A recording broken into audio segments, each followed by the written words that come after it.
Family Talk Show. I'm your host, producer Antoinette Harrell. I want to make this announcement.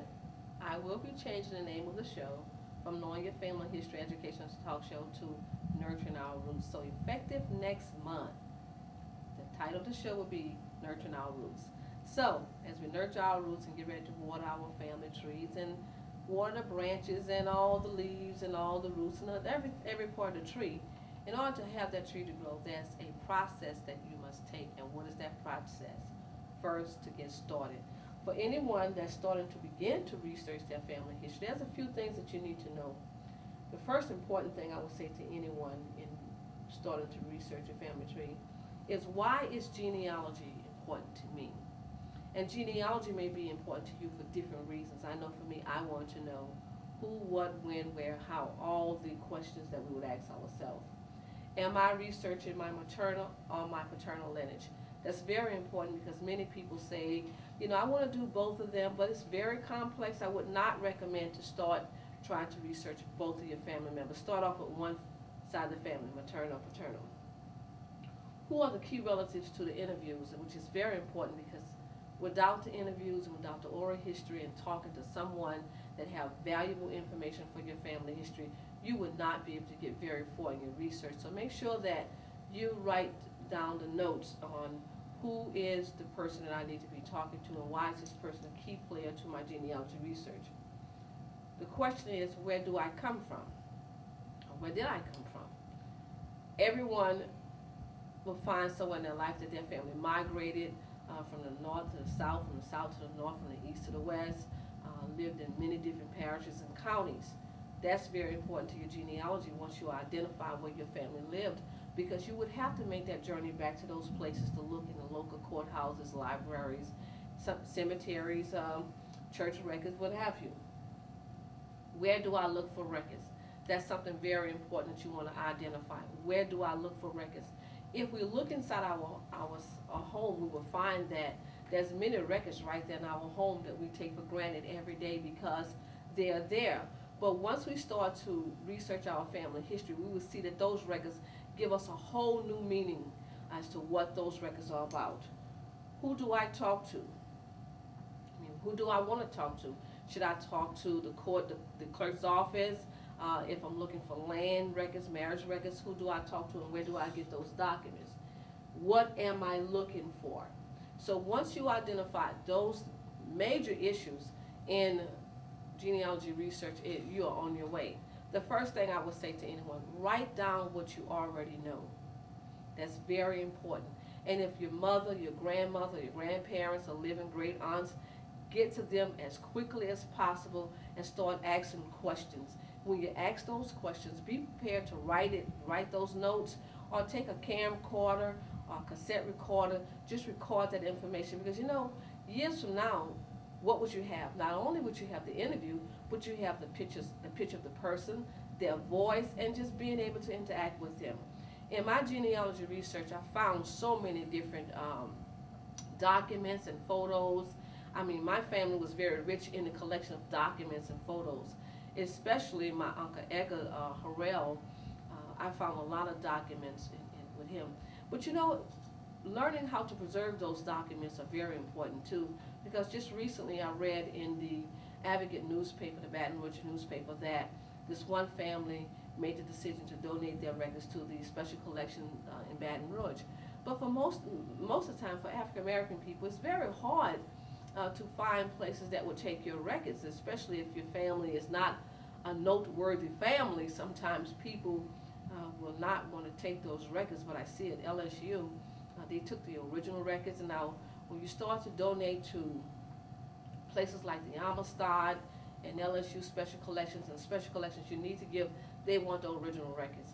The library will take copies of the records that you have. So make sure that you make that decision, and that's a hard decision to make, but if you make the decision to leave those records inside of your home and something happened to you, or the house burned down, and there's a flood or anything, remember now those records goes with them. I have a couple of photos I would like to show you, and we're going to pull those photographs up on the monitor in just a few minutes. But photographs to me are very rich, very, very rich. Sometimes I go to different little thrift shops and different places just to look around at the different frames that they have. And sometimes I have found photographs of people who we don't know, but there's a hefty price tag put up on that photo because of the frame and also the photograph. Here's a picture here, and the first picture that I want to show you on the monitor is that look how beautiful and graceful this couple look. Very elegant and very sophisticated. These was friends of my cousin Juanita, and I don't know the two people, but I will always keep that photo because of the beauty in the photo and just strong family values that I see, and just a strong couple there. This photograph is very, very unique to me, and I found this in her collection as well. And look at the lady's shoes, and I was saying to someone, it almost looked like shoes of Olive Oyl, you know, but it's the Parker sisters, and it was right here at WWL TV here in New Orleans, and that's just a keepsake. I mean, you just look at how slender everybody was in those days. I just think it's a very historical picture and photograph. And look at the mic, you know, it just take you back to so many different times in our history, and the fact that they even wrote on the history. And here's a picture that dates back to slavery to show where we came from to where we are today. So in this month of Black History, as we salute the many men and women that fought and died and gave so many, sacrificed so much for us, we should be honored and pay tribute to them. And in this month of February, as every month, we pay tribute to those that made it possible for us to be where we are today. The next slide that we'll show you is one of, and I want to, if we can bring that back, I just want to say that Alex Haley is one of the mentors that still lives within my heart, because had it not been for the teachings of Alex Haley and the movie Roots and the book Roots, many of us would not be tracing our family history. Family history, tracing your family history is not a hobby. And we'll get to that later on when I get into the slavery research of your genealogy. But I had the opportunity to take my son to Hennings, Tennessee to tour the childhood home of Alex Haley. And so this is one of the months that I really want to highlight that we should be about researching, preserving, and documenting our own personal family history. With the slides, I have so many different things I want to show you. One of my books that I teach from is the Black Family Research book.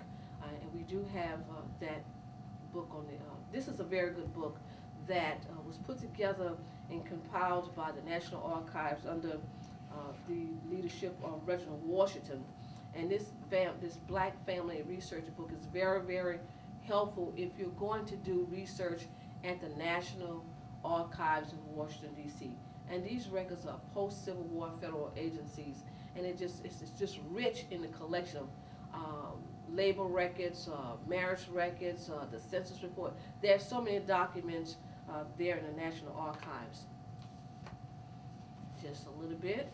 The Freedmen Bureau Field Office records. That's another collection that's rich in documents. So when you start to research your family history, you'll find that the field office records of the Bureau of Refugee, Freedmen, and Abandoned Records, which is called the Freedmen Bureau documents. And these documents from 1865 to 1872.